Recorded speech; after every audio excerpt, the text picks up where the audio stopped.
Wholesale Hotline, where we cover everything to do with wholesale real estate. I'm Jamil Damji. I'm Brent Daniels. And I am Pace Morby. And together we cover the most important parts of wholesale real estate. Lead generation. Conversion of sellers into contracts. And dispositions. Guys, remember when you're watching this show, do us a favor and squad up in the comments. Make sure that you are liking and subscribing to the YouTube channels and in the Facebook group Wholesale Hotline. Most important, we want to know we're doing a great job for you and helping you build your business. So go give us a review on iTunes and or Spotify. So squad up and enjoy the show.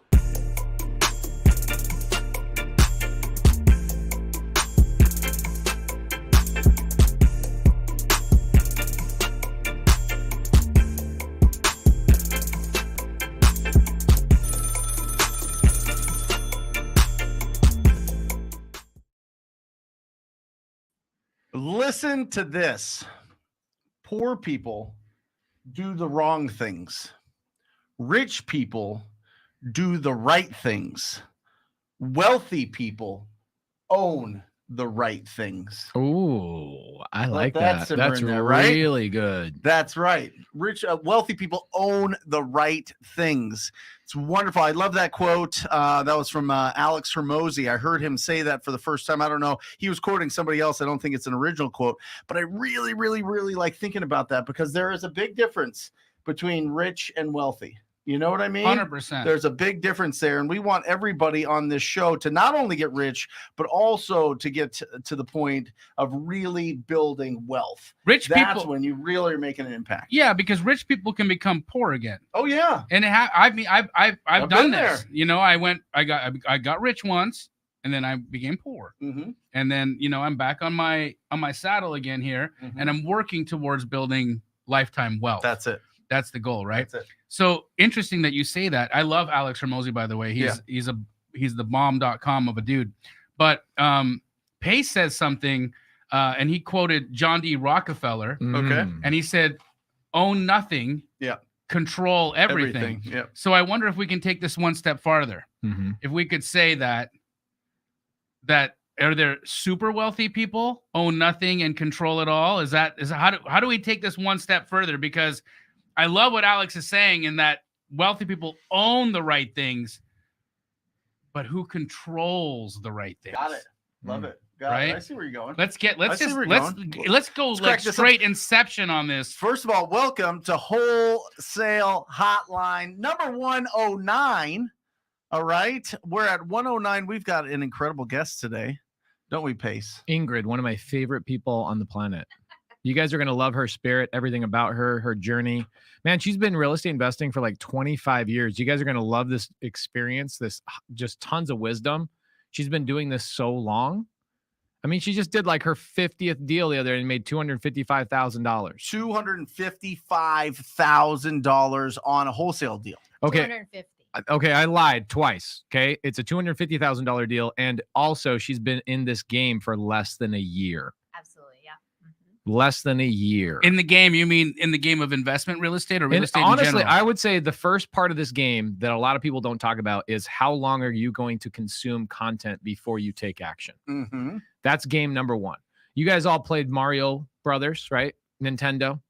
The first level is just figuring out how to jump up and get that mushroom and take the action and get through, right? Mhm. That's consuming content. That's level one. I realized from playing that game that as soon as I had mushrooms, Mhm. everything was going to be different. Oh yeah, dude. There's levels to this shit. When you figure out the mushrooms, your eyes open up. Yes. And so for a while, Ingrid was a consumer of content. And I'm glad that you were consuming a lot of my content in our community, and you are such a super important part of our community. Everybody in here that's a sub 2 student, you guys know Ingrid already. She's beautiful inside and out. We love her so much. But Ingrid, I want you to share your message today. We've got what'd she say? Is her husband saying don't say my wife is hot? No. Oh, mushroom. Medium wave Dave's throwing mushrooms out. I love it. Yeah. Okay, so what I want you to talk about to the audience is put yourself in the position of somebody who hasn't done a deal yet. Okay. I Okay. was that person. You were that person pretty recently, right? Yep. And for us three, we've been removed from that feeling for a long time. Yeah. You have been removed from that feeling just recently, Right. like months. Yeah. Not years, months. Mhm. And you had what I think most people have for a very long time, sometimes years and years and years, is analysis paralysis. You had it for a little while. It wasn't so much analysis paralysis. It was more like, I want to make sure I know what I'm doing before I really do take action. So Ingrid, welcome to Wholesale Hotline. Well, hi, boys. We appreciate you. Thank you. Will you give a little piece of advice to the people in the audience that are maybe in that mode on level 1? They haven't figured out how to eat those mushrooms. So the mushroom eating, funny you say that, because I did that for the very first time ever in my life. Oh, really? Yeah. After you did your first Never wholesale deal? public, but hey. Yeah, actually, technically. Wow. Yes. When I turned 40. Really? Yeah, that was like the big thing. What is it, legal in Denver? Mushrooms? Yeah. I think in Oregon. Or maybe it was just a tea. It Yeah. was just some tea that There you go. made it really beautiful to look at paintings. Oh, I but- love it. Okay. I love it. But yeah, I am actually, I just learned to say something differently because I just finished listening to Secrets of the Millionaire Mind. Sure. Great book. It's a great book. And I realized that I'm not a know-it-all, I'm a learn-it-all. Mhm. There's a difference because a know-it-all person is has more attachment to being right than actually growing through what they may need to grow through. So I'm a learn-it-all. Mhm. I want to your point, I want to consume, I want to understand everything because I want to make sure that I can pivot for whatever may come my way. Right. And as a result of that, when I joined Sub2 end of January last year, I was in all the Zooms. I was watching all the modules. I wasn't like Uncle Lanza. I was actually in those modules learning.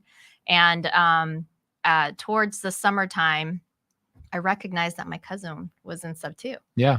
David Diaz. Yeah. Yeah. Mr. David. I love David. He's a teddy bear. He is my husband's cousin. So I was like, hey, dude, what are you doing on this Zoom? And he's like, I'm in this too. So when we had an opportunity to talk, and I was like, yeah, I've just kind of been watching and trying to figure out what my next step needs to be. And he's like, well, I already have like cold callers, but I don't have a lot of time to like follow up on the leads. And so I was like, well, let's combine. And so at that point, We call that squatting up. we Ingrid. squatted Squatting up. up. Mhm. Mm-hmm. But we actually created an LLC together. So you did. we went beyond that. Yeah. I mean, I've known David for a while. Obviously, I'm married to his cousin, Mark, and he's just a really, really, really great guy.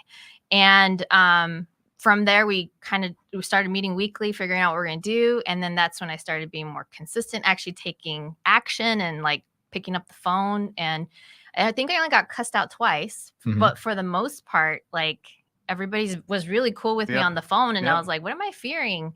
And from there, ended up locking up a property by September. So it took a few months for me to like, I'll say consistently call, but my consistency was only about 2 to 3 hours a night, maybe 4 nights a week. That's a lot. That is a lot. Really? That's a lot. Yeah. Are Oh. you kidding me? It's tough to get people to go for 15 minutes, Yeah. let alone 2 to 3 hours after work. Yeah. I mean, that's when things start to happen. I mean, Yeah. that's when you start building up that momentum. Yeah. You know, we talk about it here. You're either being proactive or you're paying for people to call you or you're getting referrals, Yeah. right? Mhm. That's the 3 ways to get business. Mhm. And so you were getting after it. Who are you calling? So we were calling direct to sellers, people who had some kind of blemish, right? The tax liens or pre-foreclosure Got it. or something, Mhm. HOA lien, that sort of thing. And found a guy who had lost his job. In fact, and I put a little risk into this, so it was totally not in my nature.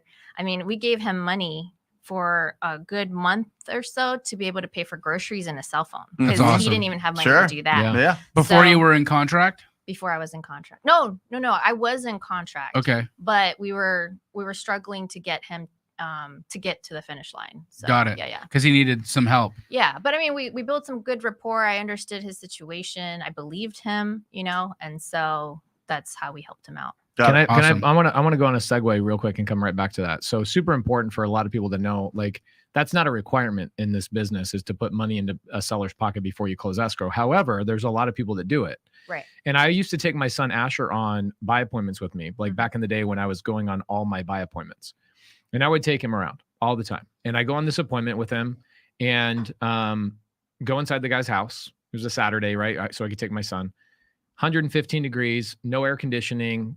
It's just a bad situation on the inside. We ended up not buying the house for whatever reason.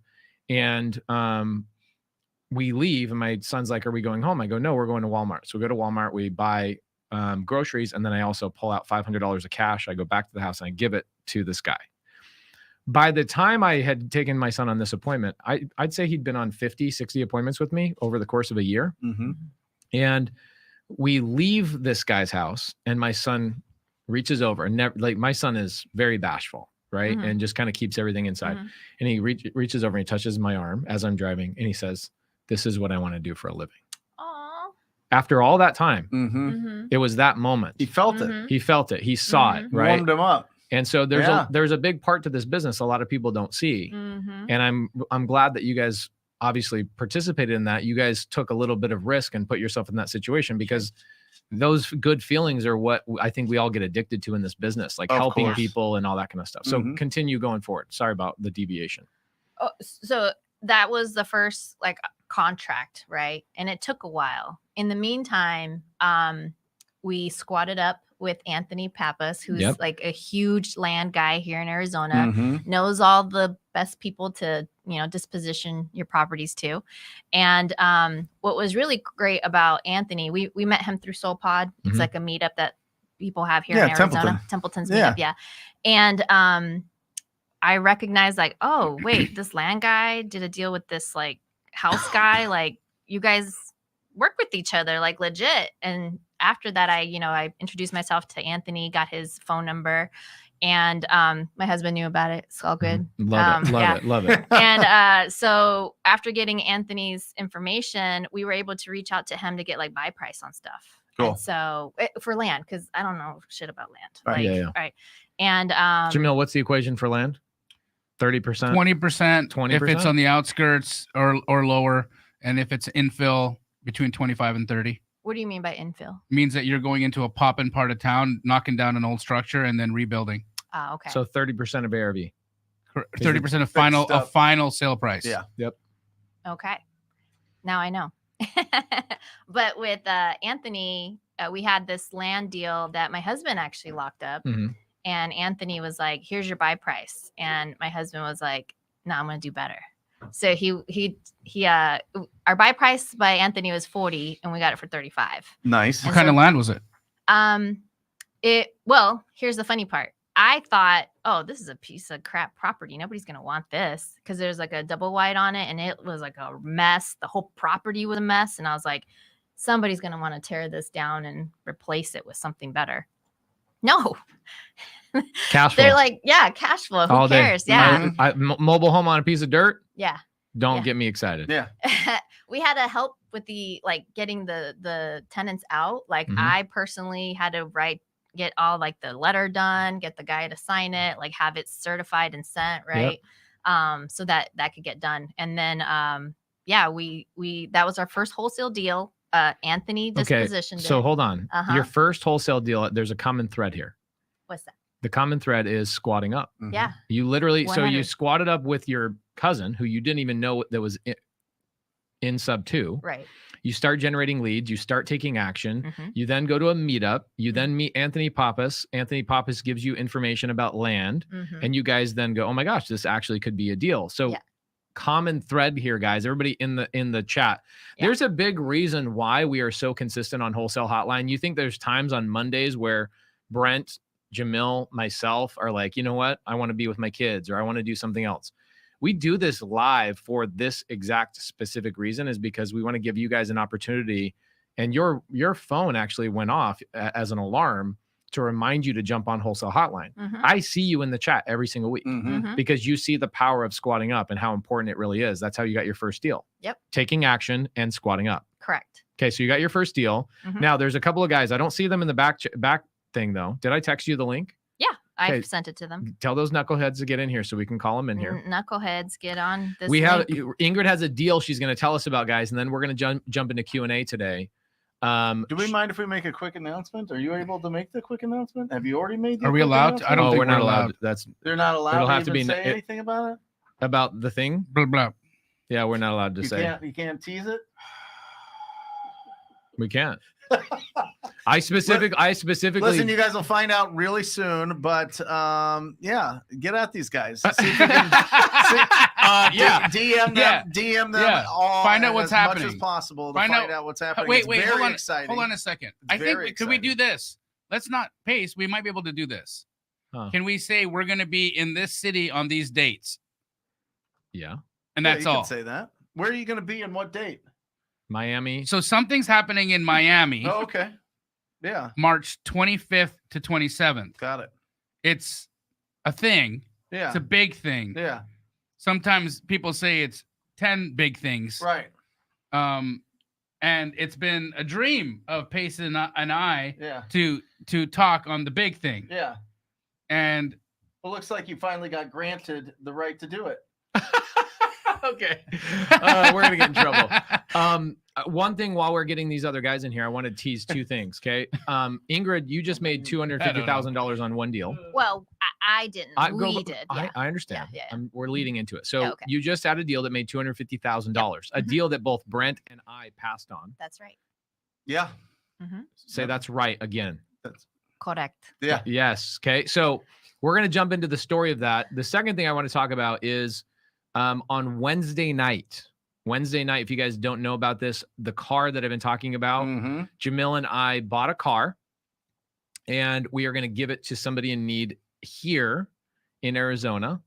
And then we're going to be giving away $10,000. 10 racks. 10 racks Racks. on Wednesday night. Mm-hmm. Here's why I'm doing it. On Sunday night, you and I are flying back from Atlanta. We get stuck in the checking lane to like go through security. I can't get through to get on a Zoom that I promised I was going to be on for Keston in our mentorship in sub 2. It was his birthday and he was doing a Zoom.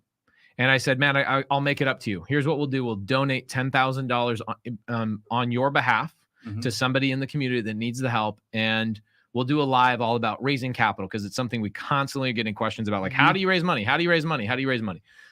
So on Wednesday night, Arizona time, 6 p.m., 6 p.m. it's a free live for 2 hours. We're going to show you guys how to raise capital, why raising capital is super important. And then we're going to name the winner. It's going to be a random winner. Whoever comes to the air meet will be entered in. You will win a car and you'll also be entered in to win the $10,000. I will wire you the money the very next freaking day. Okay. That fast. Awesome, That's- guys. If that's you happening like that, Wednesday. hit the like button here. We've got 19 likes so far in the show. Make sure that you are hitting that like button. It exposes us to a lot more people. That means that you can squad up with a lot more people, and we can bring on really amazing, interesting guests. And everybody wins when that happens. So make sure that you hit the like buttons. If you have not subscribed to each of our YouTube channels, make sure that you do that. And just as a quick note, if you are interested in getting way more every single day content from Jamil, Pace, and myself, it is the Wholesale Hotline podcast. Wholesale Hotline podcast. We have it coming out 7 days a week. Make sure that you are checking that. And we would love if you give us a review. Boom. Love and it. then last thing on Friday, I'm doing a little thingy thing. What are you doing? I'm doing a little thing. I'm going to show some people how to get some free money. How? Some Can I- free money. Who can come? Everybody can come. Are we talking money, honey? Money. We're talking money, honey. Money. All right. So if you want to figure out how to get some free money, I just got 15 racks, 15 grand free money. Really? 100%. Just hooked up with my homies and they put me right down the path because I've been having some tax problems again, just getting all messed up with my corporate structure. And they were like, bro, like, please sit down and listen. So we sat down and listened. They actually laced me up and then they laced me up with another 15 grand. So I got some free money. So if you guys are down to find out about that, Pace and I will be doing that on Monday at 10 a.m. Sorry, Friday at 10 a.m. Awesome. We are? Yep. All right. I'll be Friday there. at 10 a.m. Okay. I think the link's going to, you guys get the link from Emily? Yep. Love it. Love So it. Yep. Anthony and Dario are Okay, on so there. we got the boys here. We got 3 guys that are going to come on the stage. But what I want you to do is in 3 minutes or less, I want you to set the stage of why we're bringing these boys on and what you guys all accomplished together. Okay. Okay. So squatting up, pivotal to making money here. First of all, this all started with, I think, actually Sunday service, because I remember I saw my text Everything messages. always starts with Sunday service, Ingrid. So Come on. Cody and Pace pulled a pre-foreclosure list. I do believe it was shared the next day in Wholesale Hotline too. Is it? So this started. So on Mhm. Sunday service, my podcast on Sunday nights, Mhm, I January. Mhm. I'm a jerk, and I bother people, and I pull free lists and give them away. I know. How dare you? Were you on that live where somebody was criticizing me Yes, for like that taking? was it. That was the. Oh my gosh! That Can I? was- Okay, I got to tell the start of the story. Okay. All right. I don't So have 3 on minutes Sunday anymore. service, I show people how to do this business. Explain what Sunday service is. Sunday Pace, service for is, anybody that's new. It's the only creative finance podcast on the planet. If there's another one, tell me, There and it I'll is. tell you that's not very creative. Okay. Okay. It's the only real creative finance podcast on the planet. And we do it live every Sunday at 7 p.m. Right. A couple of weeks ago. No, it was a couple of months ago It was in January. in January. Mhm. I go on there and we're showing people how to pull a list. Yeah. Right. Which list? Do you remember what it was? Pre-foreclosure through batch leads. Love it. Pre-foreclosure through batch leads. Because Yeah. at this time now, pre-foreclosures are back. Yep. Mhm. Right. The government finally came to their senses in Arizona and said, all right, you guys can kick people's asses out of their houses that aren't paying, whatever. Right. So what happens is I am pulling this list, and as I'm pulling the list, I'm just kind of riffing off the audience and having a good time, because it takes a couple of moments Yeah. to actually pull a list and then skip trace it and get the phone numbers. Right. So this guy comes in, and do you remember what he says? Um. Can we get back to doing something constructive? Mhm. And I'm like, what? I'm literally going to spend $3,000 or $4,000 tonight. Mhm. And so I go off, and every other word I said was constructive. I go, I am constructively taking money out of my constructive pocket Right. and constructively skip tracing. And I just kept hammering and hammering and hammering until he left the live. Yeah. So I pull this list, I upload this to Dropbox, and then I give it to the sub 2 students. Right. And why do I do this? I do this, one, because I want to show people how to do the business. And two, I'm encouraging my leaders like Ingrid to then have other non-sub 2 students reach out and say, let's squat up on the list. Mhm. And so you got the list. What happened?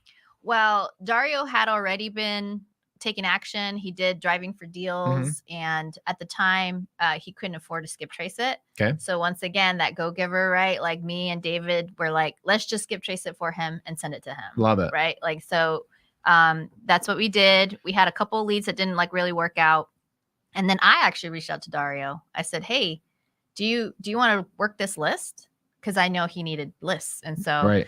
he said, yeah, absolutely. And I kid you not, I think that same week, that was what, like Monday or Tuesday, by Friday, he had this lead. Dario, yes. Yeah. Dario, we're going to bring you on here We're in gonna just a bring you on minute. in just a second. So Dario he gets the list what day?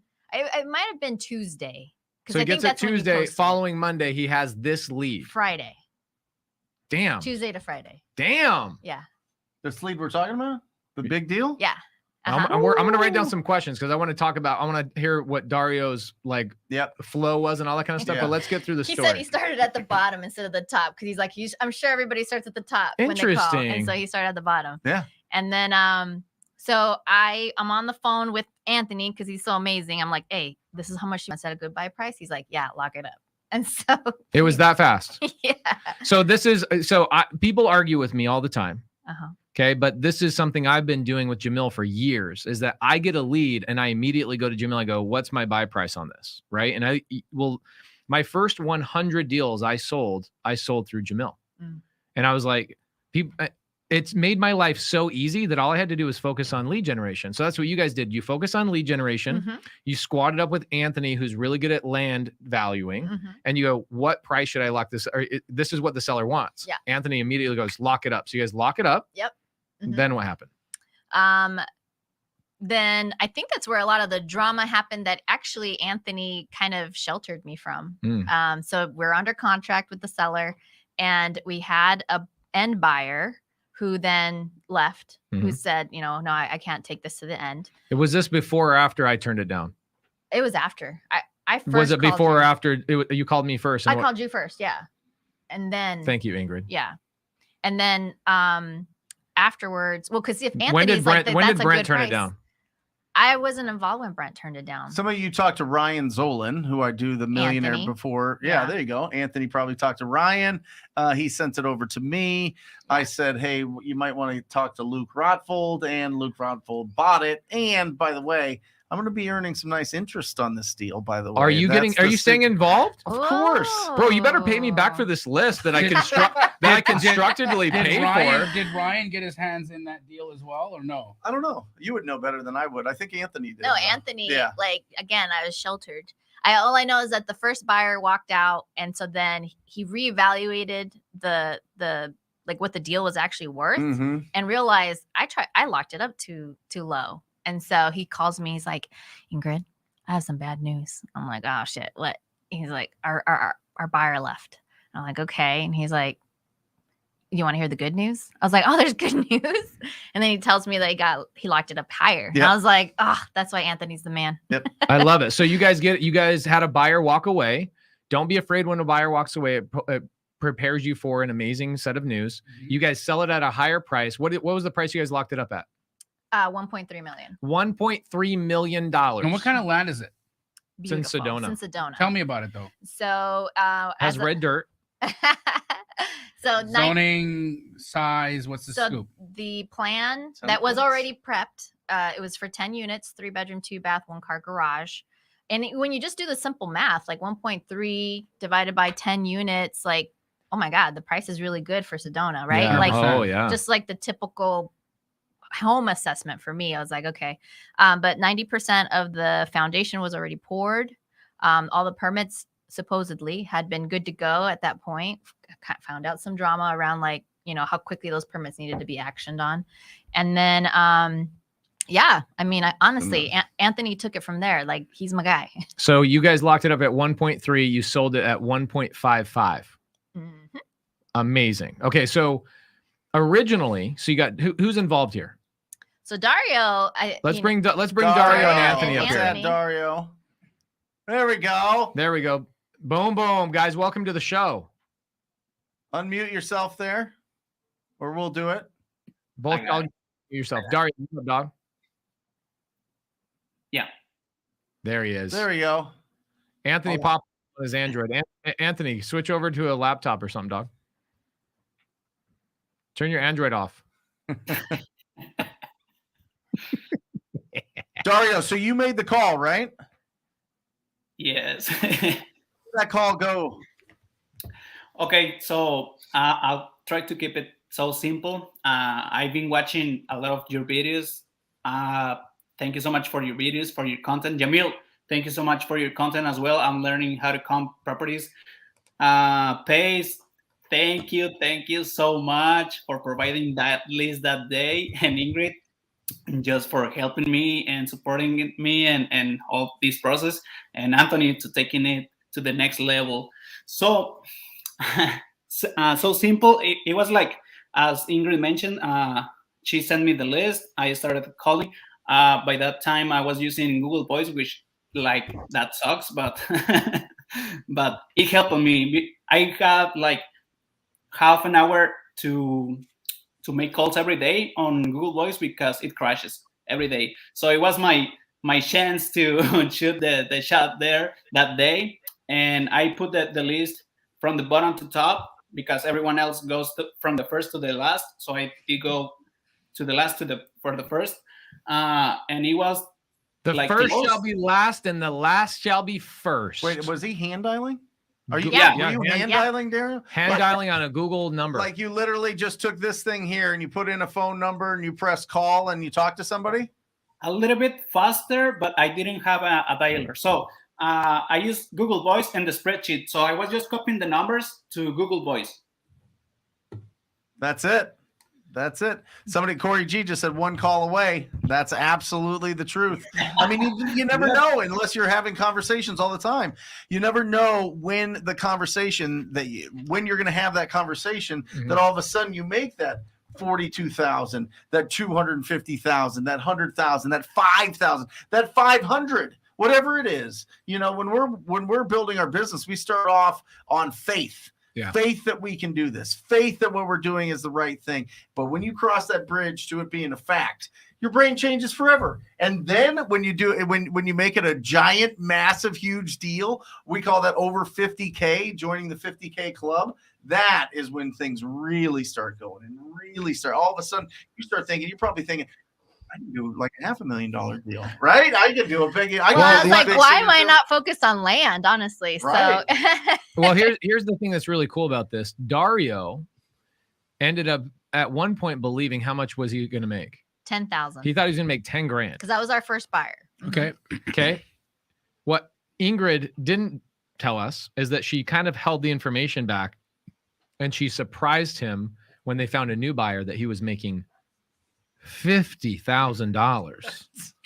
That's a lot more. Bro. Dario, how'd that feel, brother? How's your brain right now? For real? I'm still kind of in shock. Like, I see the bank account, and it's like, is it real? Yeah, it's like Jamil. He made 50 grand on his first deal, and he didn't cash the check for several months because he didn't believe the check was real. No. I knew it was real. I just didn't want to cash it. Why? Because I liked it in looking at it in my wallet. And then somebody told me that they expire in 6 months and I better cash that thing. So I did. Yeah. But it got to a point where it was like there had creases in it. Yeah. Because I opened it and looked at it so many times, it was like starting to get flimsy, and it was a mess. I want to before we go into a little bit more questions, and I think we want to, this is a Q&A for Wholesale Hotline. So I think what I really love about Ingrid is she has a lot of real estate experience. Mm-hmm. And so I want to be able to open it up for Q&A. So guys, in the Q&A, we've got 600 people watching right now. Please fill us up with some Q&A. We're going to start picking those out and letting Ingrid have a chance to answer some of these questions. Ooh. One, I want to congratulate you for being a leader. I'm proud of you. Thank you. I told you this on a Zoom in front of a lot of people. Don't make me cry. I'm so proud of you. I love watching you take action. I love watching you love on so many other people. You genuinely care, and you show it by your actions. And I can't tell you enough how proud of you I am. Oh, thank you. Papa Pace over here. But look at this, like Dario, Mm-hmm. he didn't have money to skip trace. Mm-hmm. And you and your cousin took it upon yourselves to take the go-giver attitude and say, we're going to help you out. We're going to help you out. We're going to help you out. And not only that, but you could have, this is an interesting thing. And I want to point this out because I've seen this go the other direction. Mm-hmm. You could have easily hidden this from Dario that you guys made all this money, and he would have been just as happy with $10,000 as he is with 50. Ooh, man, I believe in money karma. Mm-hmm. Okay. It's not the kind of energy I want to attract. Jamil is going to be writing a book at some point. I think it's going to be happening pretty soon. And what's the name of this book? The Energy of Money. The Energy of Money.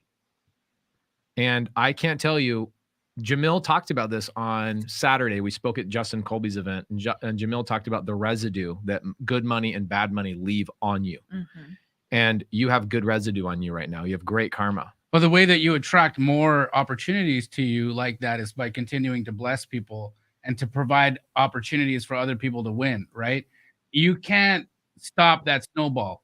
If you look at the lives of the most successful people, you'll see a trail. Mm-hmm. And you'll see a trail of help, Mm-hmm. support, benefit, everybody around them. And that's all you need. Those are the breadcrumbs you need to show you what it takes to get out there and crush it. So Ingrid, like, not only did you take the first step of, okay, I'm going to take action, but now I'm going to take that action and I'm going to go bless somebody. I'm going to follow the instruction. The assignment was, hey, great, we have this list and you all in sub 2 have it, but the assignment is to take this and share it with outside the community. Mm-hmm. So Ingrid does that. She shares it outside the community so that she can attract more people to that vibe. Dario answers the call and does and eats the frog, right? That's right. And not only does he eat the frog, he's been watching us, listening to us, doing the things. He says, you know what? I'm gonna hack this. I'm gonna start at the bottom of the list because why not? And I'm not gonna let not having a dialer stop me. Nope. I'm not gonna let not having a CRM stop me. I know my Google Voice only allows me to make a maximum of 30 calls a day before it crashes. So I'm gonna use my entire janky setup to go make $50,000 because I have belief. Then, not only that, they squad up with somebody else who has an expertise in the subject matter, And Mr. Papas, who I personally know, he's a fantastic gentleman. He brings to the table the knowledge and the experience required to knock the deal out of the park. And that you guys did, right? What an incredible story. What an incredible result. And what you guys have proved to the 600 people that are watching is that you are literally one call away. Squatting up does work. This community is not a single community. It's a community of everybody helping everybody. And that's what this is about. We're 3 different people, 3 different coaches, yet all of our communities interact with each other and love on each other and help each other grow and take it to the next level. That's the business. That's the business. That's the win. Anthony, let me ask you, buddy. So you see this deal come across your desk or your text message or whatever. Your Android. And your Apple Gang. Okay, there you go. Apple Gang. Got it. Okay. And you see this. What's your initial reaction? What do you see here? Are you seeing that this has potential? Did you have to dig into it? What with your expertise in land, talk to me about that. Yeah, dug into it a little bit and saw potential right away because I have a couple builders down in town that were looking for something similar to this, including Luke, like you were saying. They've been saying, hey, find us something in Sedona, Flagstaff. We need it bad. Yep. So I ran numbers real quick, pulled some comps in the area, and I saw potential. I was like, I'd rather swing the bat and be wrong than not take this opportunity and run with it. So you told Ingrid and the team, go lock it up. Ingrid knows a thing or two about locking up deals, so she goes and you got the paperwork done. You talked to the seller. Who's the one that walked the seller through the paperwork? So initially, I talked to her first to make sure she, we build rapport and she trusted me that we could close the deal. And then because the paperwork got I'm like, what's the right paperwork for this? I want to make sure we don't dismiss things that I'm just not familiar with. Right. So Anthony Jumped sent in. the contract, but I reviewed the contract with her. There was one question on there that I couldn't manage her objection to, but everything else we were able to get cleared up. And I think they had maybe a 5-minute conversation after I reviewed the contract with her, and then it was signed. Amazing. Yeah. Absolutely amazing. Dario, I need a $50,000 loan, bro. You still got that money? Well, since Hey, we're private money lending. if we're hey. asking for favors, Are you raising hey, capital? Mr. Papas, I'm currently in the process of doing my darndest to build as much affordable housing in South and West Phoenix as possible. If you come across any lots in South Phoenix or West Phoenix, please call me. In fact, here's what we'll do. We're going to pull a list this Saturday. Yes. I'm going to pull a list of all the land deals, all the vacant properties in South Phoenix for you. I'm going to give it to the sub-2 students to team up with Astro and TTP students. Yeah, let's go, Because guys. Jamil? you actually have one. I have a lead. You You have do? one right now? Well, You have a lot under contract? I'll not buy under it. contract. I said lead. I didn't say Okay, contract. let's what's get the it. story with it? Should we call him right now? Should we lock him up right now? Well, I'm still working on him to bring down his price. What is Okay. he asking? Too much. How What do is you it? know? How do you know it's too much? Because I talked to Anthony. Okay, but Jamil's building down there. Uh-huh. You should definitely show it's Jamil what's going a on. multi-family lot. It's a 3 property. But I think the problem, and this is what Anthony told me, is that around the property where you have other multifamilies are all single Mhm. story. So you need to ask for A variance? a variance Yep. to go up. Got it. Got it. That's difficult. He's right. Anthony's right. Anytime you want to change what's already existing, Mhm. it requires a whole process and investment that doesn't guarantee a return. Yeah. So But check this out, because this person I know formally, Mhm. we're very familiar. He's actually a PML of mine, Mhm. and Private money lender. oh, sorry, private. I've cleaned his lot twice now, and haven't pushed him to pay me for having that cleaned up. So it's one of those. So you have scratch leverage. yeah, I'm hoping. I don't know. Well- Landscaping isn't that much, but It's just leverage. to really look at this thing from a high level, right? Mm-hmm. 7 years ago, Luke Rodfold made his first cold call. All right. And Working Luke- for who? Luke is my working with me. He was his soon-to-be wife was on my real estate team, my traditional real estate team. We would go out, we would door knock all the houses looking for listings or looking for deals that we could just lock up if the property was rough. She liked being an agent, didn't really like the cold calling aspect of it. He picked right up, right? Doesn't do a deal for 6 months. This is Luke Rothfeld. Doesn't do a deal for 5 months. I think it's 5 months. 5 months. Finally gets a deal, proof of concept, and he's off and running. I consider him the best cold caller in the country by far. Still does it. Plays video games while he's locking up these huge deals. Right? So he starts that. We're working together for years. We were splitting deals. He was finding them. We were selling them. We were going on the appointments. We were locking them up together. For a couple of years, he starts his own company. So you start out learning how to source discounted properties. That's how you start in this business. He found that out, and then he decided, okay, I'm going to start doing this for myself. I'm going to find these opportunities. I'm going to build my bank account, and then I'm going to take that money and I'm going to invest it as much as possible into building wealth and building a huge portfolio. So that's what he's been doing over the last few years, just really building up momentum, really building up his chops, really getting the contracting crews and the permitting and everything just down and clean and new. But it started with making cold calls. It started with being proactive. It started with being able to source the discounted properties. That is the foundation. That's why this is called Wholesale Hotline. We talk about all different levels to the game on this show, but what it starts at is all wholesaling is finding the discounted properties, finding the deal. That's what he did. And now look at him. Now he's just going bananas with it. And he's the buyer of these lots, and he's going to develop them, and he's going to make a fortune on these. I mean, you guys feel like like really want it with 250,000. He's going to instantly walk in with probably $1.5 million worth of equity in his portfolio. Okay, let's go back to the original quote at the start of the show. What was it? Right.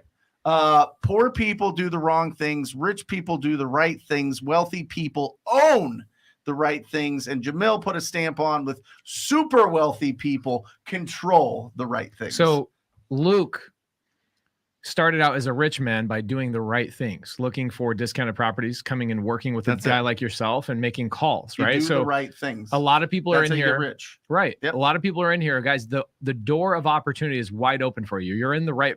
Are people in the right place, Ingrid? Oh my God. Yeah. So Pace saw that my alarm went off because every Sunday and every Monday, my alarm goes off to join Sunday service or Wholesale Hotline. Awesome. How many episodes do you think you've watched in the last year? 100, maybe? I would say pretty close to that. Mm-hmm. Okay. So would you say that if you divided up how much money you've made in the last year, you're getting paid at least $1,000 per episode? Yeah. Mm-hmm. Interesting to think about. Yep. Mm-hmm. Interesting to think about that if you divide how many times you're plugging in, squatting up, leveraging the community, networking with people in these locations, that your deals that are going to come from this are going to divide out larger than $1,000 per freaking Wholesale Hotline episode. That's I like it. Insane. Mm-hmm. Interesting way to think about it, right? Mm-hmm. So Luke starts as a cold caller. Yep. Now he owns the asset Mm-hmm. in Sedona. Mm-hmm. He will control that asset Mhm. and continue to build wealth by doing that. Guys, that is the pathway to being wealthy, is right here on Wholesale Hotline. Taking action, obviously. Yeah. Right? That helps. Well, no, I mean, that opens it up. And I think that it's really interesting to have Anthony on here because when you said it perfectly, because I in my mind, I'm thinking experience, but I think expertise is the right verbiage. When you have expertise in a certain in a certain niche or you just focus on it, all of a sudden people know you for that and they bring you deals, they bring you opportunities. And when you see something that maybe you're like, we can make 10K on this, he thinks he can make 250,000 on it. And that's the levels in this game. Comes down to one thing: recognizing potential. Right. Every lead has a potential. Every person that truly wants to sell, and that's what I think a lead is, somebody that wants to actually sell, right, has potential. I don't care if it's pristine, perfect condition, they want full market value. You can refer that deal to a real estate agent. You could list Ingrid, it. Yeah, Ingrid's a you real could estate list agent. it, right? Mm-hmm. You could do some sort of creative financing on it. You could do some sort of novation if you wanted to. There's so many different opportunities. Layers to the game come down to recognizing potential in the leads that you have. That's it. That's this business, selling potential. That's what we do as wholesalers. We spot potential and then we sell a bit of it. That's it.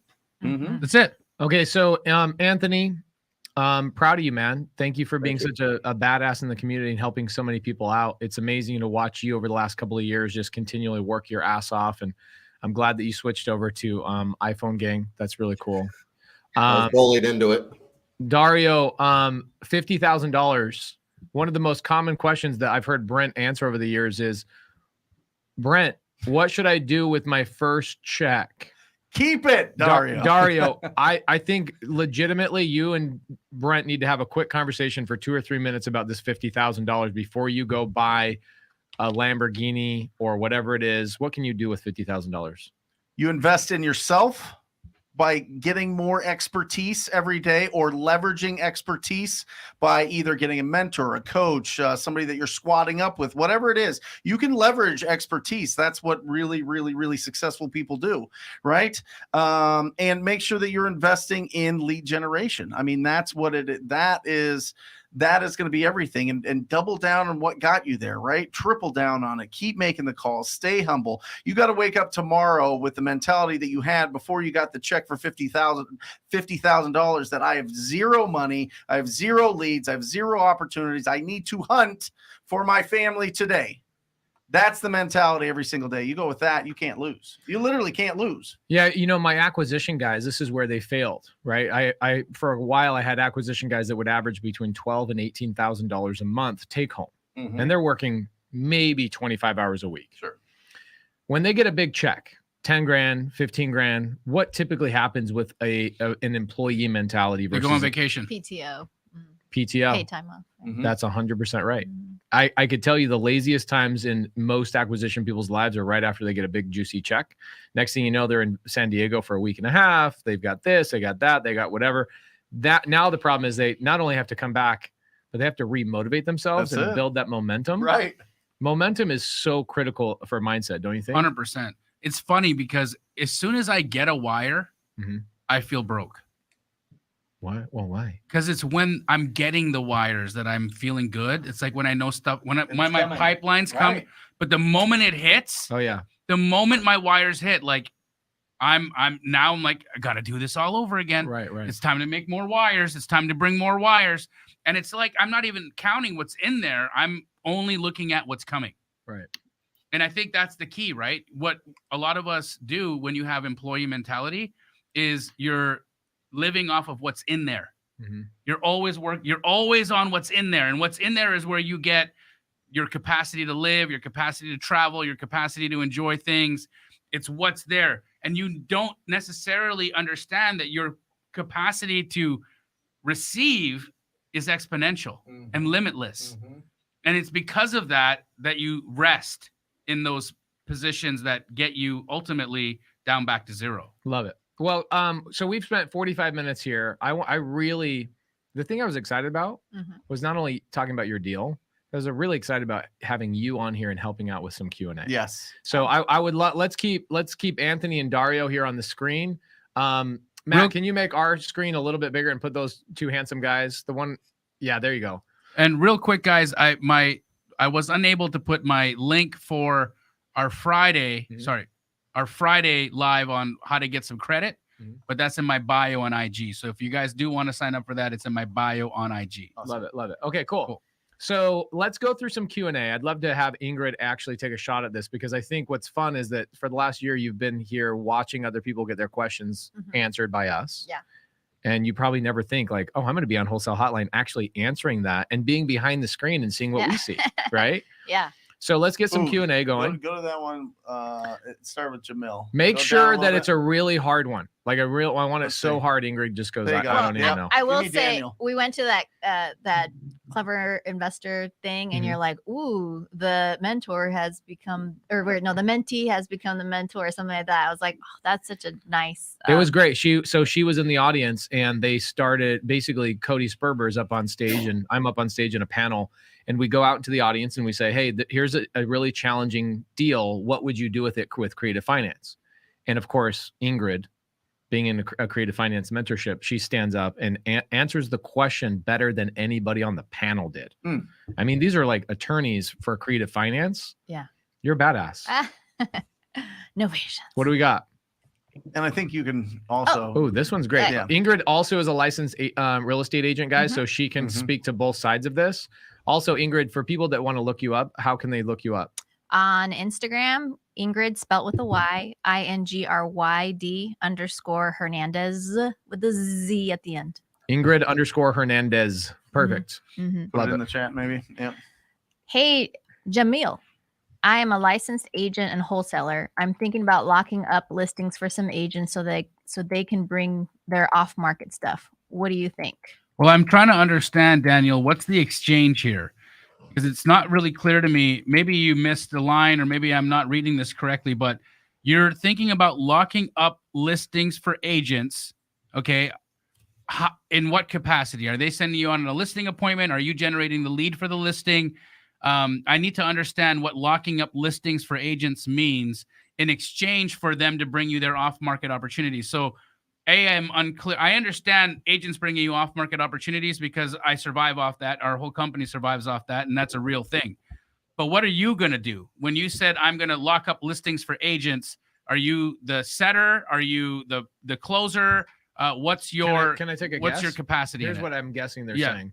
If I'm generating leads on direct to seller, I'm just making this up because I want this to go somewhere and then he can fill in the blanks. Right. I go direct to seller. I'm cold calling, texting, whatever. Seller comes to me, goes, I just want to list. I just want to list my property. Okay, great. Well, I've got a realtor that I really like. My wife has been sending you some stuff, which is great. she's Thank you, amazing. by the way. You Thank you, allow Laura. me to make love to my wife every night instead of working on real estate, which is It's great. been 6 weeks, right? Not Yeah. quite. No. So nothing's been happening. Anyway, so I then send a referral to that real estate agent, and that would be locking up listings.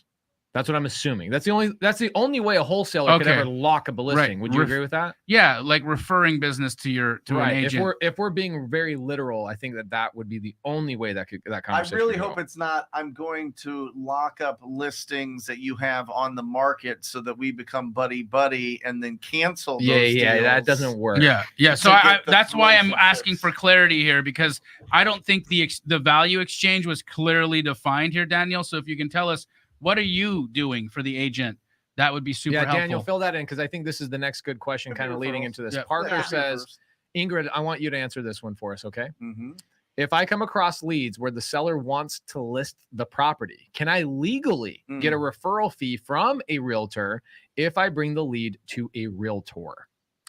If you did that marketing for that agent, you can get paid for that marketing cost. Yeah, you not can't, a referral fee. She's very.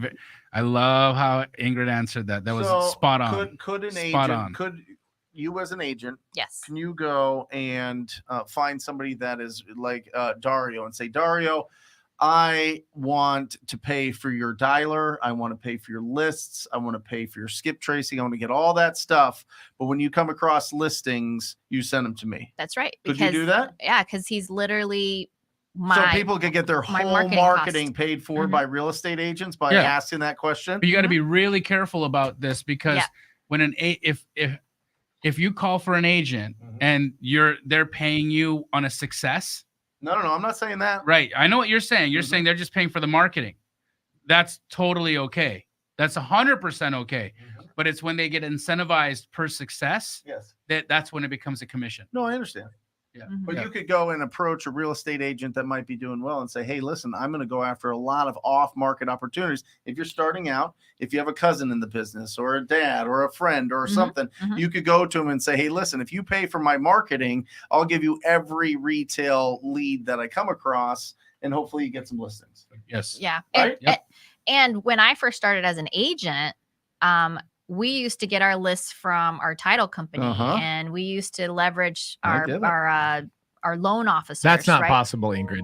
Don't give people that advice. That's not even possible. And we would go 50-50 on the marketing. So I don't see it any different than those types of relationships when you're a realtor and if you're a wholesaler, right? If you guys both contribute to the marketing aspects of it, why shouldn't you both get paid? Shin Oh No. Wait, we have a follow-up real quick from our guy. Did he just answer it? I was looking for it. Daniel, he is an agent. No, I'm a licensed agent. No, I'm licensed and want to generate the lead and then lock up the listing agreement for them. Why, Daniel, why wouldn't you just want to do that yourself or have somebody underneath you that is maybe a listing agent that you refer that over to directly? Why would you give that to them and ask for a referral fee? You would make way more money by just keeping it for yourself. Yeah, right? or why not that? Why Maybe not he have? doesn't want to be distracted. Okay, but get somebody on your team. Right. Yeah, Why yeah. pay a referral fee Well, when you could take, He wants to go and actually do the listing appointments and lock them up and get the listing agreement signed. So my question is, why not just have the list? You're licensed. Why not just take the listings? Yeah. Yeah. Or get somebody on your team that's a licensed real estate agent that's looking for an opportunity, have them manage all the minutia. I think after you get the what listing he's trying to locked up. do is find a value exchange that he can offer to incentivize realtors to bring him off market opportunities. Oh. The value Not with exchange is listings. that you give them Yeah. numbers and you take shitty houses off their Exactly. hands. Yeah, Exactly. that's it. Daniel, I think you're overcomplicating the value here, right? Yeah. I think that you want to provide you're like, how do I show up at a realtor's house with a golden elephant so that Hey, I get Daniel, a contract? Call me Yeah. because It's not- it's if you're in unnecessary. Arizona, I'll do it. Yeah, It's totally unnecessary, brother. Here's the fact. The houses that these agents are referring to us that are off market, distressed, derelict houses, they're not financeable. And most realtors, 99.9% of them, don't know how to manage that deal. They can't because they know they list it on the MLS. There's no FHA. There's no conventional. No lender is going to lend on this piece of crap. Open Door doesn't want it. OfferPad doesn't want it because they're two difficult situations or the houses are too bad of condition. So now there's only a specific kind of buyer that this deal is going to work for, and it's going to be one of us. We went to dinner. We went to lunch actually yesterday in Dalton, Georgia. Georgia. Realtor Tina, who's looking for some multifamily deals for us. Tina says, so I had a deal the other day and I went to the house, couldn't even open the front door. Hoarder house. Yes. Tried to go in the back door. Couldn't even go in the back door. Hoarder house. She's like, I'm not listing this. So what does she do? She goes into her Rolodex and she goes to the people who had been bothering her saying, hey, send me an opportunity. When you find a house that you can't sell in the MLS, please bring it to me. Most And times, she was like, that was the greatest thing ever. I had a place to send it instead Right. of going and listing that house. well, Tina is like an anomaly because most realtors, they'll just walk away from that situation and forget the person that's been bothering them week after week, day after day, asking for that type of house. That's why you always have to continue with the follow-up. Okay, but this is the second part of the story. Yeah. I said, okay, so you already knew this person. She goes, no, I get hit up all the time. 99% of the time, it's somebody different. But there was this one person that followed up every other week, Yep. always following up every other week. So she just sold the deal to them. That's the key. For Dario and Anthony, do you guys mind putting in the comments section, if you're able to, your guys's IG, just so that people can squad up with you? Anthony, especially if they want to do some land deals here in Arizona, and Dario, if they just want to squad up and hang out with you and meet you, and you know what I mean? Make sure that you guys give them a way to contact you guys. Here's what I'll do. On Saturday, I'll pull a list for my sub-2 students, all for land deals that Jamil wants to do, Mhm. and I'm going to give it to you. Okay. And I want you to be the gatekeeper. Hey. I'm going to give you a list. I'll spend like $3 or $4 grand for you, but you need to pay for Nobu every time we go to Nobu or something. Okay. Yesterday we go on this jumbo jet coming back from Atlanta to whatever, and we walk into the jet, and the lady goes, "Sir, you're going to the right." I'm like, "Yeah, I'm on literally, my seat was 54 rows back. Biggest plane I've ever been on. Mm. You're on 54C. I'm like, all right. So I'm going right. And I'm thinking you're going to come with me. And she goes, sir, let me walk you to your pod. Mm-hmm. I'm like, what? Homeboy got a pod? I got pod. You got a pod, bro. I was You in a left pod. you left me back there. You had your own pod. I had a pod. Listen, Jamil, it changed my life forever. I fly first class every I time. never That is do. something I splurge on, and I love it. I love it. I love it. I So love check. it. I love it. Thank you. So good. Let me right? tell you my first class experience real quick. You'll remember this. I've never flown first class. So one time I get upgraded to first class, right? Because we fly so much. I get upgraded. There was no first class tickets available. So he's going to sit coach. I'm sitting coach. I always sit coach. Sure. I don't care. And so Jamil always is sitting up first class. Mhm. So there's no first class tickets available. I get upgraded. And I look at his face as I look at his face as we get on the plane, and I'm about to sit down in my first class chair. And I just take my ticket and I hand it to him. And he's like, "Are you sure?" I go, "Of course I'm sure." I'm I'm such a baby. I'm like, even when I have the chance to fly first class, I end up getting. Yeah. Sadly enough, we just booked our tickets for Miami for that thing that we're not allowed to talk about. Yeah. And we have an exit row, so that's like ghetto first class. Oh, I like that. Yeah. I like that. It's the best you got when you're in coach. The exit seat, that's first class. So I will pull a list for land. I'll pull a list for land on Saturday. Okay. I'll skip trace it, give it to Ingrid. So anybody that wants to work with Ingrid, please DM her on Instagram, Ingrid_Hernandez with a Z. Please reach out to her. I will spend the money. You guys go do what Dario did. Take action. Start with the middle of the list, though, because I'm sure Dario is going to start at the bottom of the list. And reach out to Dario and Ingrid and say, how should I call and what should I say? Like, reach out to these guys and you guys can make some money together, okay? All right, so here's a great question. Shin says, when you cold call or text as a real estate agent, how and when do you disclose that you are the agent so you can stay out of trouble? Ingrid, this one's all you. Well, when I've spoken to potential sellers, first of all, as Pace has taught us, either you're going to treat this as a hobby or as a business. Mhm. So I don't cold call. I have people cold calling for me. And then when you have a warm enough lead, then I get the lead. When I'm speaking with a seller, first I want to know how serious they are about wanting to sell. Right. And I generally say I'm a licensed investor. Yeah. So that's the way that I approach it. Ooh, I like that. And then they ask, they'll ask more questions about that. I recently had a property, actually another squad up situation with me. There's a flip we're doing in Paradise Valley. The person who reached out to me, somebody I do know, and they know I'm a realtor. But what I asked them to do is first think of me as an investor, Sure. and then I'll let you know what I could do as your listing agent.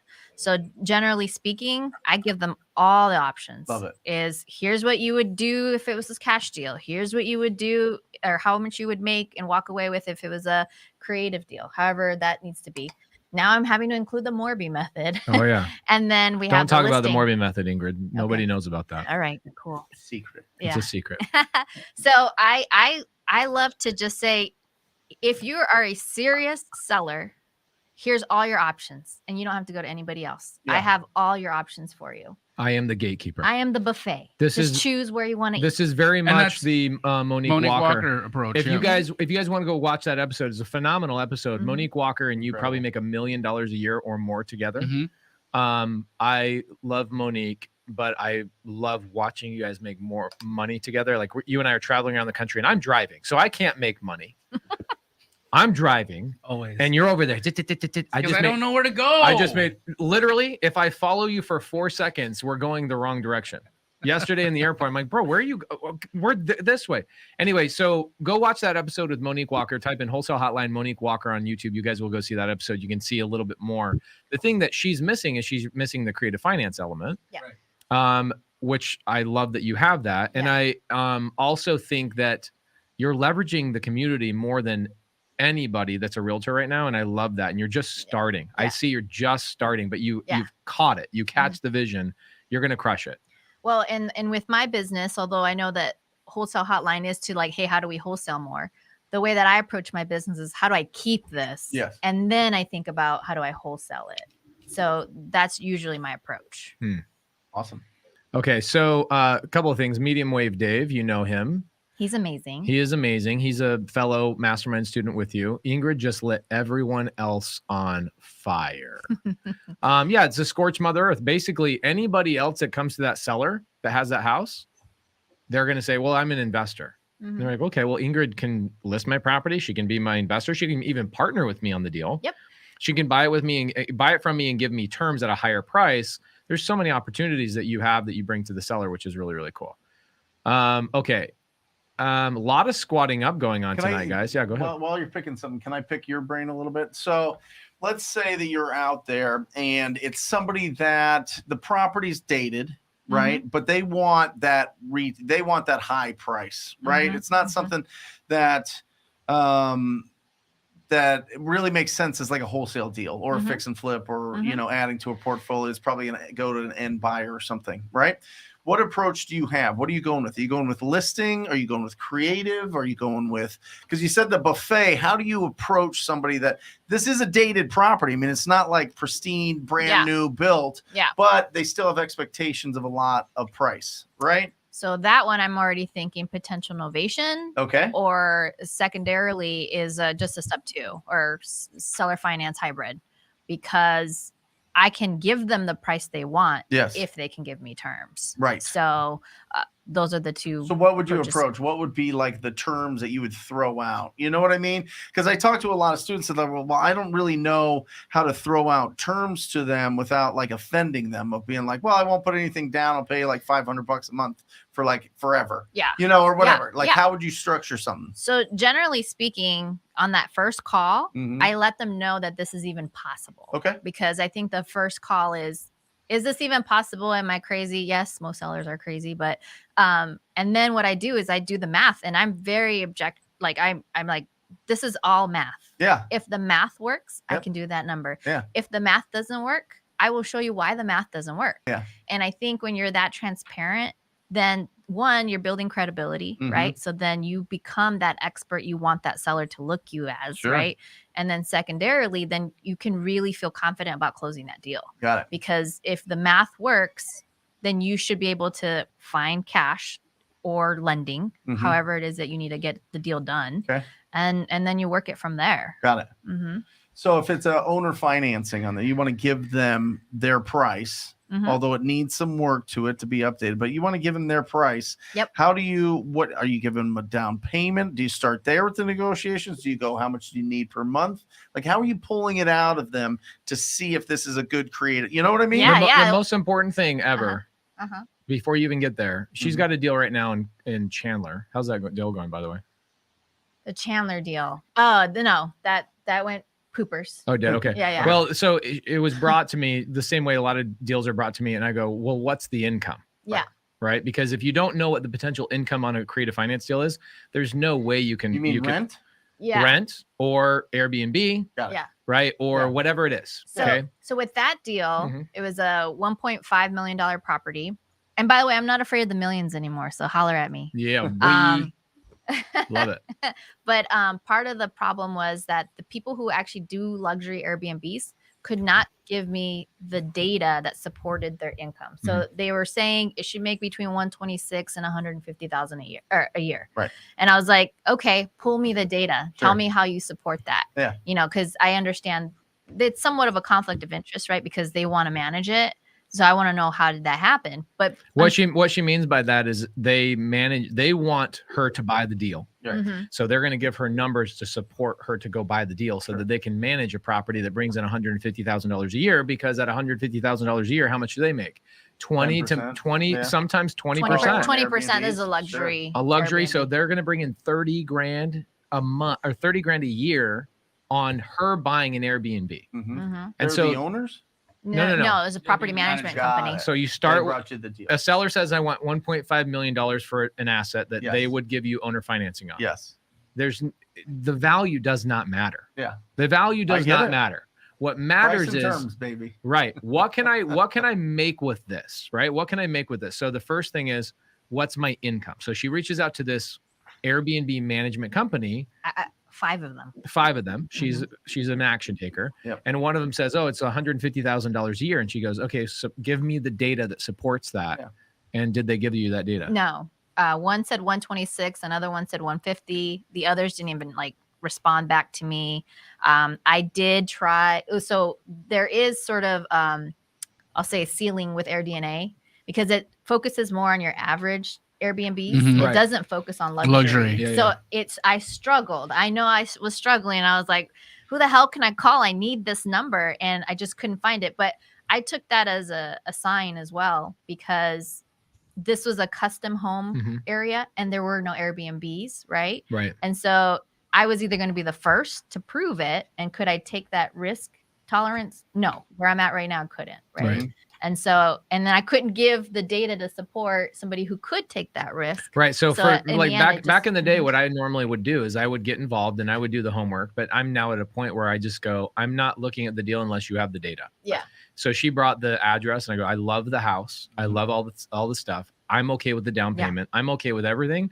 I just need to make sure that the income supports my ability to pay this guy the monthly payment, right? Because my goal is essentially to be on month 1 or month 2 to be cash flowing at a pretty heavy amount with no money out of my pocket. And this person wanted to sell it on terms? Owner finance. Owner finance. So actually it was a Morby method. Oh, it was Morby method. Yeah, Don't tell anybody about the Morby method. Okay, so it was a Morby method. And then and I want to make sure. So this lead came from somebody else in sub 2. Yeah. And he'd never been in front of a seller before. He needed somebody I said, I'll go with the appointment with you. No problem.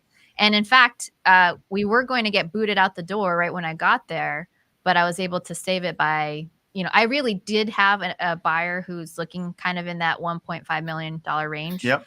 And then saying, there's another approach. Have you thought about your taxes? And when I said that, like, he was like, oh shit, taxes. I got to pay taxes on the sell. And so like it put a lot of doubt in his plan to just sell it retail. Yeah. And he was calling me after that. Like, hey, are we going to do this? Right. But I'm like, I can't support the numbers. I don't know how to really go about this. Right. So Matt Odell, great question. Has anybody been able to close a deal with someone in jail? It seems like a potential lead may be in jail. Is this worth pursuing? There's no way that happens in wholesale. There's no way that a seller would ever find themselves in jail, right, Jamil and Brent? Yeah, no, especially these beautiful, pristine properties that we go after. All you got to do is find another wholesaler who is also in jail, and hey, do you have any Keegley franchises in jail? No. Okay. So, great question. We answered this a couple of weeks ago, but essentially what you need to do is you need a mobile notary that is licensed and able to certified to go into prison. Yeah, they're vetted. Yeah, they are vetted, and they do have like a certification that they can do that. Then you can get the deal signed. You can get everything done. It's easy. It happens all the time. In this business, you're going to run into a lot of sellers that are in prison, unfortunately. Yeah. Another question I had today was a very common question was, what do I do if I run into a probate lead? And I'm like, well, you guys have to uncover the data, right? So Ingrid, when you're brand new and you don't know everything about everything, you run into a lead. What do you typically do? Whether you're a realtor or you're a wholesaler, do you reach out to other people? Do you start asking questions to the seller? What are you doing to uncover so you can actually put all the cards on the table and figure out what the heck is going on? All of the above. Really is ask as many questions as the seller will let you get away with, because that will inform a lot. And then second to that, identify somebody in your community that's an expert, like we did with Anthony, and then they can help guide you through that. So really that's the 2-prong approach. And then Google is so powerful. Like, just Google it, man. Like honestly though, I'd say I get asked 1,000 questions a week, and 996 of them are easily attained. Answers are easily attained with a Google search. Like, no joke. People are allergic to just asking Google. Yeah. I'm going to be honest. I actually prefer, and I'm grateful that people are like that, because all I have to do is be 1% better than those people, and I gobble up all the deals.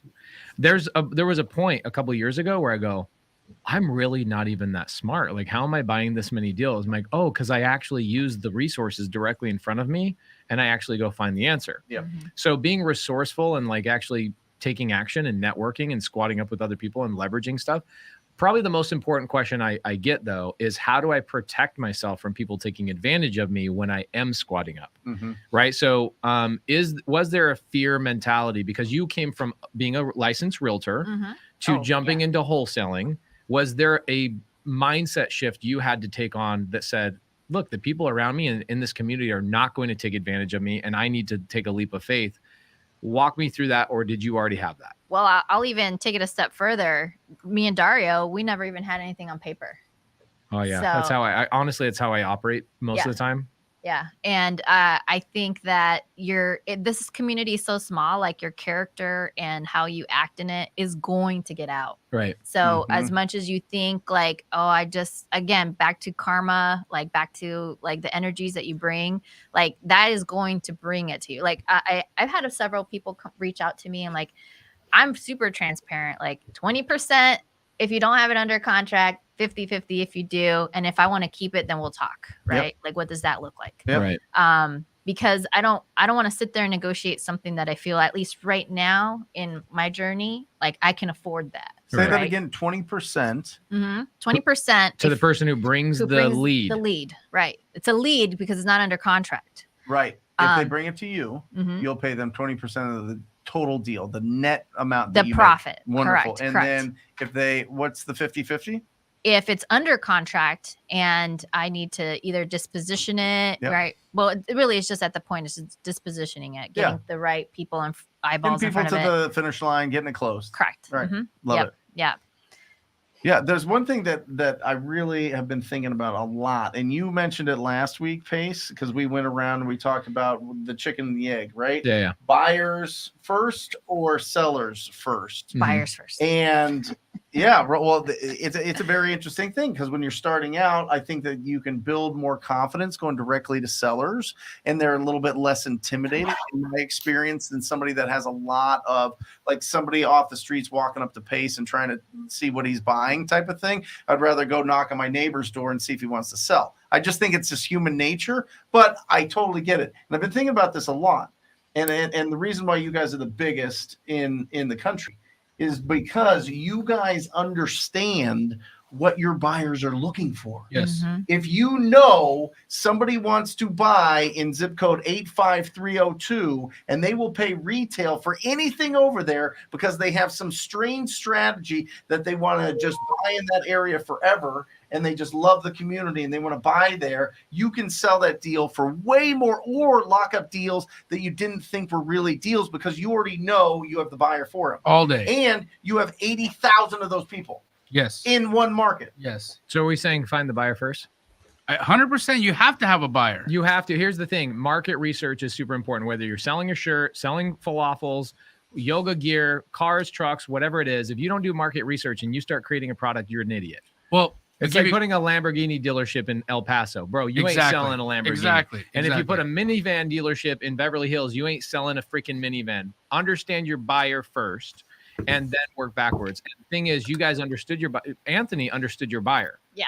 So you could go out and say, hey, I have this lead. Exactly. What should I do? Exactly. And Anthony says, go and lock it up because he knew his buyer. So that's the hack, right? Right. The hack is have the right expertise. And essentially you are talking to the buyer because that is Right. your market research. Like Anthony was technically my quote unquote buyer because he knows what people want for that area.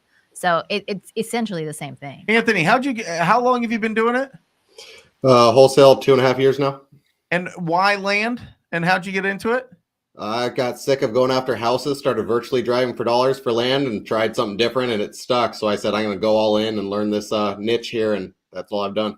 Is Love it it. profitable? I mean, are you making any money? We did all right last year. He bought he bought an iPhone. Like he's doing all right. He's doing all Yeah, right. he's doing all right. But that's an interesting thing. So you decided, you know what, competition's going towards properties. A lot of people are intimidated by land. I'm going to go learn as much as I can about land. Is that right? That's correct. And Yeah, my background. How'd you learn about land? Well, my Yeah. background, I grew up in construction, so I knew the development side a little more than most people. So Right. then I just started calling the city, started getting with builders, started reverse engineering what they look for in these deals, Yep. and just started finding them what they wanted. So you have expertise in that. I'm knowledgeable. Okay. Constantly learning. But you knew that he had expertise in land? Yeah, he's being modest. How'd you know that he had the expertise? So he because I gets went loud. well, no, I went to Soul Pod and I met him at the meetup. And then Right. he So talked about how he focuses on land. So, This is how you build this, guys. This is how you build your network. This is how you find and recognize more potential and more leads that you have. It's all about finding people that have expertise in different things. 1,000%. People looking for multifamily, people looking for buy and hold, people looking for fix and flip development, whatever it is. whatever strategy it is. Maybe it's just people that want creative deals because they don't want to get a traditional loan. And then people could lock up these deals and make $5,000-$10,000 selling it to you, right? I mean, it's one of your TTP students made $30,000 selling a deal to me at full retail. That's like right. you can make more money that way, in my opinion. But And where did you meet Dario? I met him in my DMs. He was on Wholesale Hotline. And no, don't tell me that. Don't tell people the secret is Wholesale Well, Hotline. wait. Here's why. Because I hear this a lot from people. There's always an excuse, right? Go to meetups, go to networking events. Yeah, but COVID, and it's like meetups. They haven't really started. nervous. They haven't started up in my town yet, and they're hard. And so, okay, but what you don't realize is Start your own meetup. You first knucklehead. and foremost, okay, a meetup is just a collection of people. Yeah, a collection of people all in the same place that are like-minded, there to network and communicate and be around each other. Every friggin' week, guys, there's a meetup on Mondays at 5 p.m. Every single week, there's a meetup in the chat, and you're just not correlating the fact that we've collected 600, 700, 800, 1,000 people weekly for you to communicate with, do business with, and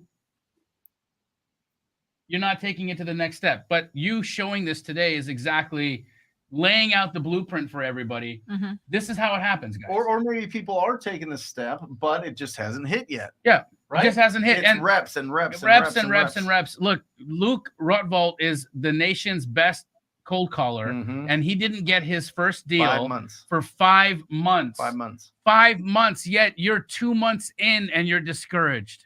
Right. Whoever it is that I'm talking to, you know who you are. Whoever it is that I'm talking to, you know who you are. You're 60 days in the process. You might have made 30 calls in total, and you're discouraged. Think about it. So common thing. That's interesting that you have that opinion. You think that buyers are more intimidating to talk to than a seller. I think so. Yeah, I think just starting out, seeing people that are really successful and you're not is very intimidating. It's very intimidating to just go up and say, hey, can you help me out, without bringing some sort of value or having some sort of confidence or some sort of introduction to that relationship. You see it in every networking event that you see. You got to go up. I've seen you guys. We do it. We go up to people that are kind of in the corner. We'll go attack them. You know what I mean? Yeah. But there are people that, we went and spoke at the same event a few weeks ago, and there's hundreds of people at this thing, and maybe 20 people came up.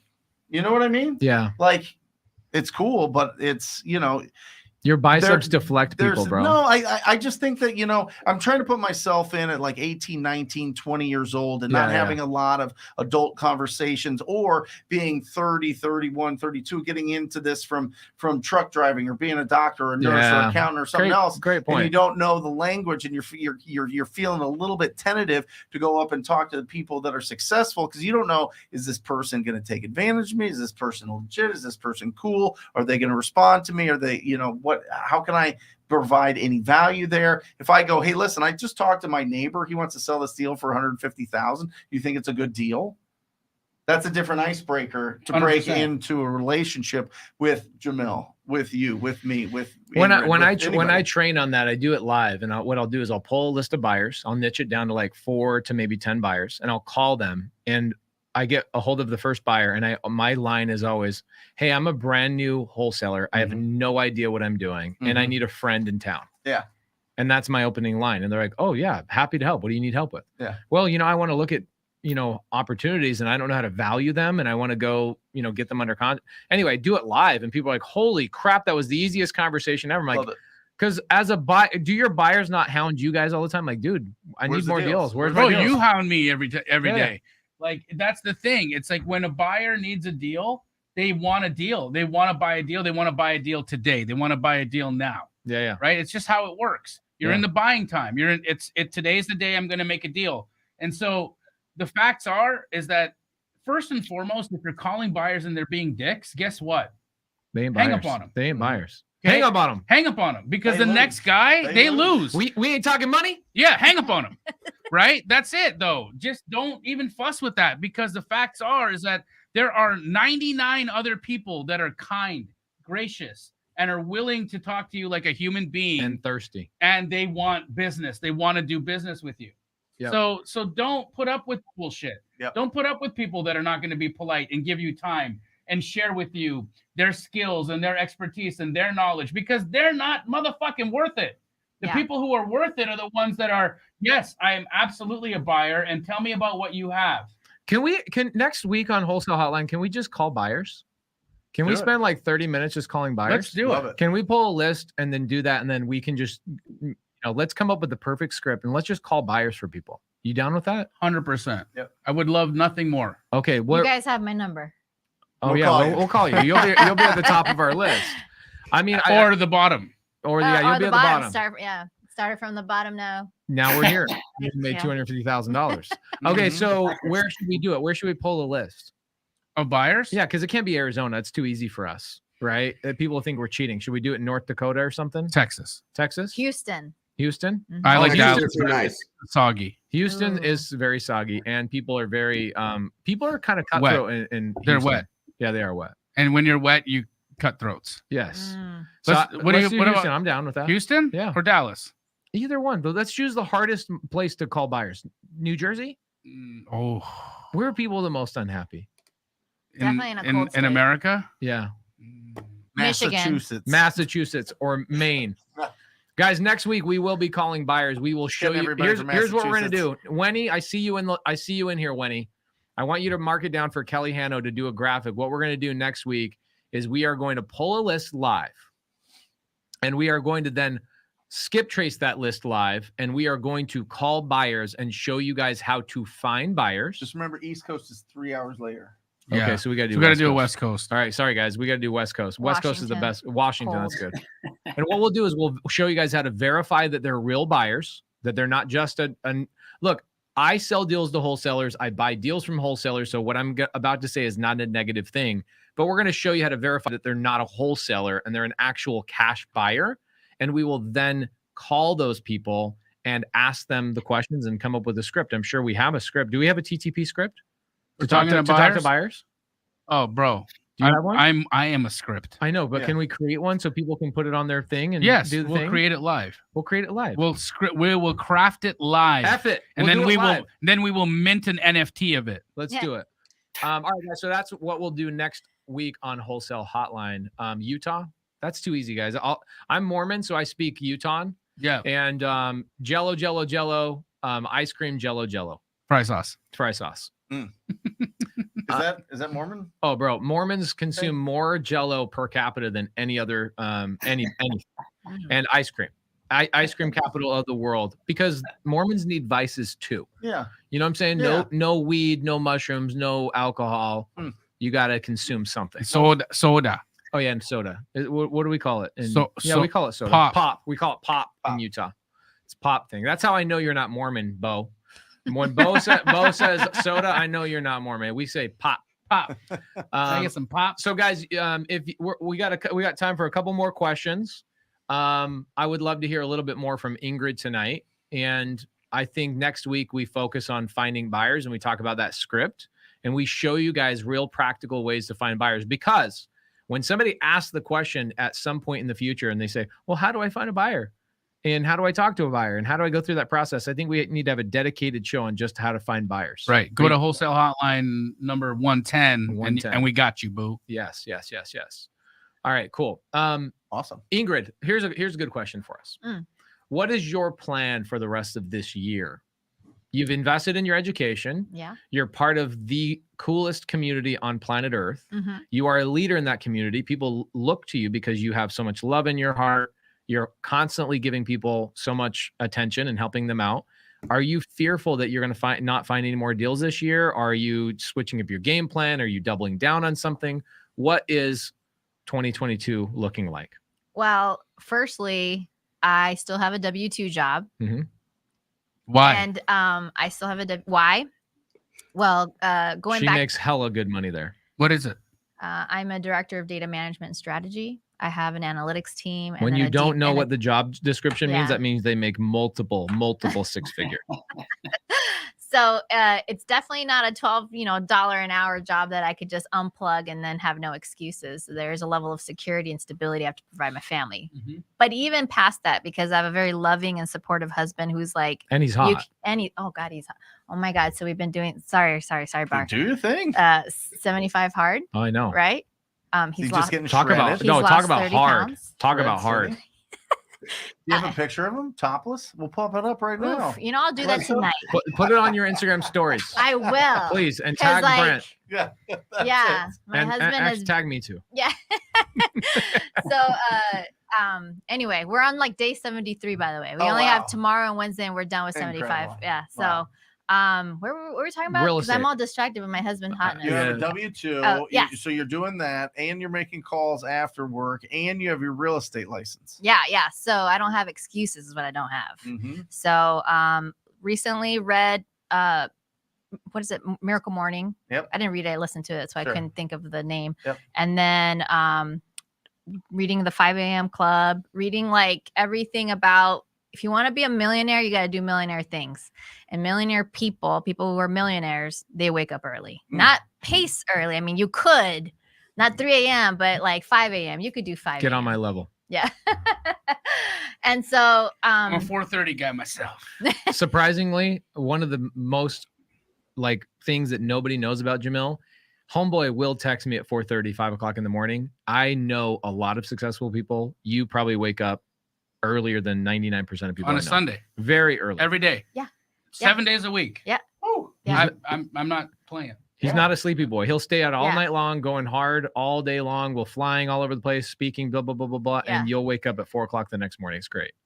So- Gotta are do you it. saying you're not playing because you're not lying about that, or you're not playing because you got to get up early to hit the Because you goals got to you do the wanna get? things. You That's got to it. do the things. Honest to God, I don't want to face my day if I haven't primed myself for it. I got it. Oh, that's a Tony Robbins thing. Priming yourself is what he You uses. got to be the best version of yourself when you walk out the house, or stay the fuck home. Yeah. And Tony Robbins actually says if you can't dedicate at least 10 minutes to priming yourself, Mm-hmm. then what kind of life do you have? Like, you have to have a life worth living. What do you mean priming? So, I mean, I know what you mean, but well, Tony Robbins explain it. has a ritual, which I don't actually know it as well, but it's very similar to the rituals that like Miracle Morning teaches you, which is about like visualization, gratitude. He didn't talk about exercise when I heard him talk about priming, but I would recommend exercise. And it only has to be like 10 minutes. Like, get on the VR, because that's my new thing now. And then what was the other? Oh, well, Tony Robbins cold plunges. So that's a new thing. Cold plunges. Interesting. But yeah, get up. If you want to be a millionaire, you got to get your ass up early. And so I get up early. I do what I have to do for the priming. 75 hard stuff. Yeah. I go to work. I do, my 9 to 5. And no, my job actually requires my attention. Mhm. So I'm in meetings most of the day. I'm telling people like where we're headed with certain things. And then once I turn that off. You pointed at me because I always tease 'cause people. yeah. I know, but 90% know, of people 90 have a 40-hour work week, work 4 hours. Yeah. Like legitimately, I I know. know a lot of people make 6 figures in their corporate job, and they spend most of their time on Facebook Yeah. and like doing nothing. Well, Yeah. unless they're like Amazon Lunches and workers where golf. all the cameras are. There's on them, like but 10% yeah. of people that actually work Yeah. 40 hours. You're Mhm. one of those people, and you make Yeah. really good money. And then I come home and then I get on the phone and try to find my next deal. I know that for me, on the phone or I'm on the chat, like you should be on the chat, Sunday service or Wholesale Hotline. And my goal is to quit my W-2 job though. But the reason I haven't done that yet, and I know people are like, wow, this was a big assignment for you. Can't you just leave now? Back to that integrity and the right energy. Sure. The manager who hired me, he's a fantastic person, like great human being. And I could not leave him in the middle of a project because I'm running like a huge, $1 million project Mhm. that I have to implement, or at least I feel I have to implement. Yeah. And so that actually, it got delayed a month. So now it's in June. Mm. And so by the time June comes around, I'm like, do I just stay till September? Because then I get my big ass bonus check. Here's So- my thing. Everybody, I give advice to everybody differently. People will do one-on-ones with me, and they'll say, should I quit my job? And did you ever watch the Zoom I did with Yatung? Did not. No. Okay, so Yatung, she makes really good money. She loves her job. And she was feeling conflicted of like all these conversations on YouTube and everybody talking about like, you should quit your job, hurry and quit your job, hurry and quit your job. I'm like, why do you need to quit your job? If you love what you do and you can utilize that capital and, you know, all that experience to go buy deals. And so we reverse engineered what she wanted was the financial ability to say she didn't need her job. Right. And she's like, I love my job. It's super fulfilling. I love the people I work with. I make great money, more than most surgeons. I'm like, then why would you quit your job? Just make sure you're doing deals. And so now what she's focusing on is she's just buying sub-2 and seller finance deals from other students. And she's acquiring Airbnb properties. And she says in a 24-month time frame, she'll make more money from her Airbnbs than she will from her job. And she still won't quit her job. Right. She just wants the ability to say, I don't need, which will actually make her even love her job more. Everybody's different. Yeah. That's the problem with advice is every individual person is different. And so you staying at your job is actually a good thing. Yes, absolutely. I do believe that. But I feel like it's a chapter in my life that I've lived for the last 15, 16 years, data management. And I really enjoy doing like things that I did with Anthony and Dario, like helping people get their first deal.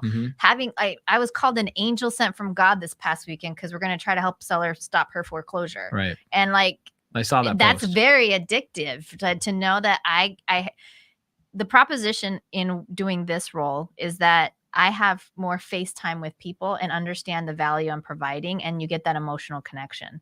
When you're working a data management role like I do, we do the unsexy stuff in the background so that the Google searches work, right? Right. And people don't think about all the complexity and all the architecture and the framework that it takes to do that. Nope. Now it's just an expectation. Right. I search the thing on the Google and the Google tells me what's up. Where I like having that value proposition with the seller and literally changing their lives, like that for me is the kind of impact I want to have. Helper's high. Yeah. It's the helper's high. It's the drug that I survive on. There's straight to the veins too. Straight to the veins. That relationship. And straight to the bank too. I don't worry about that. No, I haven't even cashed my check. And not, I mean, it's like don't be a Jamil. No, my husband's taking care of it. Anthony's like, I got your check. Don't you want to come pick it up? I'm like, oh yeah. We'll take care of that. Awesome. Okay, so guys, we really appreciate you. We're gonna have Brent Daniels take us home, but I just want to remind you guys a couple things. So I've got Wednesday night with Jamil. Wednesday night, we're talking about raising private capital. We're giving away $10,000 in cash, a $12,000 car, and a $12,000 car. And then on Friday, we're doing what? On Friday, we're talking about how you can get some free money. Money, honey. Some free money. If you're struggling right now with your business because you don't have access to a little bit of resources that you need to give you a little bit of line, just a little bit of line, then you want to be on this on Friday. We're going to get you some money for your business. Brent Daniels, what do you have going on this week, brother? Wednesday, we have. Oh, and that's in my IG bio. Sorry. I link in my IG bio. There you go. Link in the IG bio for the money for Friday. For money. Awesome. Wednesday, 10 a.m. Pacific Standard Time. That is also a Thursday at 10 a.m. Pacific Standard Time. We go live on Wednesday. We go for 2 hours answering questions. So if you had questions on the show that didn't get answered, come join us at 10 o'clock on the Brent Daniels YouTube channel. And Millionaire Before 30, incredible show with Ryan Zolan. We have some just fantastic young guns that have been doing incredible things out there. True inspiration. So join us at 10 a.m. Brent Daniels YouTube channel on Thursday. Ingrid. I need creative deals to buy. Oh, you heard him, everybody. She's got money in her pocket, guys. She's ready to buy some cash flowing assets. So reach out to her. Here's the thing too, is if you guys are generating leads and you need help talking to sellers, Ingrid, although she does live in Arizona, she can help you with your sellers nationwide. We have multiple Sub-2 students, like you mentioned Lonza at the start of the show. Lonza, who's a student of Sub-2 that never watched the training ever once, just jumped into the community and started working deals, generates millions of dollars just helping other people closing their no equity or sellers that want too much money deals. So Ingrid, at Ingrid_Hernandez is her Instagram handle. And guys, we will see you next week where we call buyers on the hotline Boom. live, and we create a buyer script. We're gonna craft it. We're gonna extract it. We're out gonna of Jamil's forge it. brain. We're gonna forge it in flame Yes. May and the force be steel. with you. Thank you guys. Wholesale Hotline out. Peace. Or just say squat up. So squat up and enjoy the show. Yep. Yep. Okay. 1, 2, 3. So squat up and enjoy the show. What are you doing? I didn't say nothing. Why? I don't know. Okay. So squat up. Or just say squat up. So squat up and enjoy the show. Yep. Yep. Okay. 1, 2.